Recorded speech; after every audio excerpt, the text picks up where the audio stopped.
शेवगाव तालुक्यामध्ये आषाढी एकादशीनिमित्त श्री भगवान विद्यालय बालम टाकळी या ठिकाणी विद्यार्थ्यांचा पारंपरिक दिंडी सोहळा मोठ्या उत्साहात आणि भक्तिमय वातावरणात संपन्न झाला। या दिंडी सोहळ्यामध्ये विद्यार्थ्यांनी विठ्ठल रुक्मिणी, संत तुकाराम, संत ज्ञानेश्वर आणि इतर वारकरी संतांच्या वेशभूषा साकारून उपस्थितांची मनं जिंकली। टाळमृदुंगांच्या गजरामध्ये ज्ञानोबा तुकाराम आणि पांडुरंग हरी याच्या जयघोषामध्ये विद्यार्थ्यांनी शाळेच्या प्रांगणामध्ये दिंडी काढली।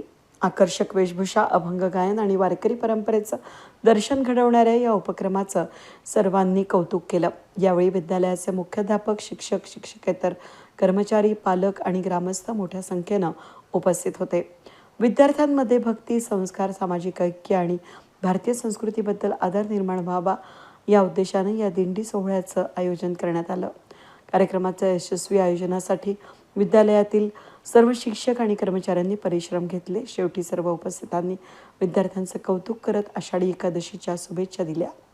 वेद न्यूजसाठी प्रतिनिधी पांडुरंग निंबाळकर, अहिल्यानगर, शेवगाव।